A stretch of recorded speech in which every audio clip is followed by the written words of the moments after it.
د نبی علیه الصلاة والسلام یو صحابي مبارک دی اسید بن حذیر رضی الله تعالی عنه.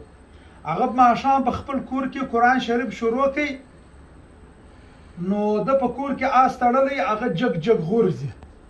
د قرآن شریف پرېښوی، آس سم ودرېدی. بیا یې د قرآن شریف شروع کړي، بیا آس جګ جګ غورځي. بیا د قرآن شریف پرېښوی، درېیم وار بیا قرآن شریف شروع کړي، آس بیا جګ جګ غورځي. دوی په دا باندې پوه سو چې دا د آس چې کومه دا د قرآن شریف د وجې ده. نو دوی دستي راولاړ سولو، د هلته یې زوی پروت ولو یحیی، هغه یې واخیستی لیرې کښېښوی، ویل هسې نه چې د آس په دا زما په بچي کې وخېږي، هغه مړ نه کړي دا زما بچی. نو د اسمان و طرف ته دی فکر سولو، دی وریځ ده او د دا سره د څراغونه دي، یعنی لکه ډیوې، هغه روشنایي کوي.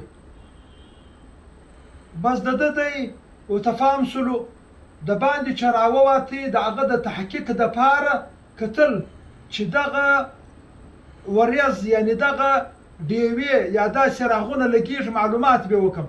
خو هغه ورک سولو چې د سهار لمونځ سولو، دی نبي علیه الصلاة والسلام لرال و نبي علیه الصلاة والسلام ته ویل یا رسول الله صلی الله علیه و آله وسلم دا رقم جلست. نبی علیه الصلاة والسلام ورته ویل ای اسید بن حذیره، قرآن شریف تا ویلی، تا به قرآن شریف ویلی. دوه واره نبی علیه السلام ورته ویل دا چې ولو دا د اسمان فرشتې ولې ستا د قرآن اورېدلو له راغلي ولې. او ملالکاري رحمه الله هغه لیکلي دي، وایي دغه ډیوې چې ولې یا دا روشنایي یا دغه بړکه او یا دغه څراغونه، وایي دا د فرشتې مخونه ولو، د ملایکو مخان ولو، په هغه کې نور ولو. هغه نور چې ولو هغه دا رقم ځلو بل کېدلې، هغه دا رقم روشنایي کوله. د دوی په اصل کې ډیوې نه وې په لاس کې، د دوی په اصل کې څراغونه وو او دغه بلپان نو په لاس کې، دا د دوی مخونه وو، هغه روشنایي کوله. نو نبی علیه الصلاة والسلام و اسید بن حذیر رضی الله تعالی عنه ته وویل که تا دا قرآن در سهار پرې ویلی، نو د مدینې منورې خلکو به ګردو دغه فرشتې لیدلي وای. نو دا قرآن شریف چې دی د الله پاک سعادت ما او تا ته راکړی دی، انسان ته ورکړی دی.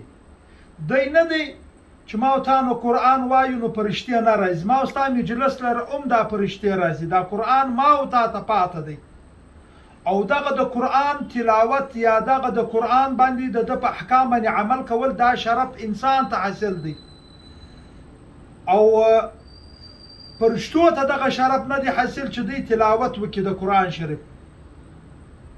او حالانکه جبرئیل امین علیه الصلاة والسلام هغه فرشته ده چې نبی علیه الصلاة والسلام له قرآن راوړی، وحی راوړی، هغه ته لا دا اجازه نشته، دغه شرف وده ته نه دی حاصل چې د قرآن شریف تلاوت دی وکړي.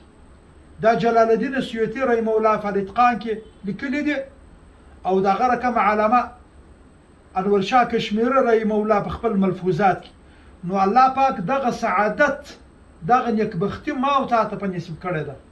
او ما او تا د پاره ډېر د ژړا د افسوس مقام دی چې یو ورځ هم په موبایل کې باندې تېره سو، یا په غیبت او په بوتان کې، او ماښام چې بدېږو هم موبایل په لاس کې نه سو، د راغو پورې چې ما او تا له خوب راسي بیا ما او تا بیده سو. نو پخوا د خلکو په قرآن شریف د ځان سره ګرځاوي، اوس خلک د ځان سره موبایل ګرځي. په قرآن کې بیا کتل د دې سبې احکام او د دې سبې مسایل یې را ایستلي، اوس موبایل ګوري چې په دې کې به نه نوې څه پېښه سوي.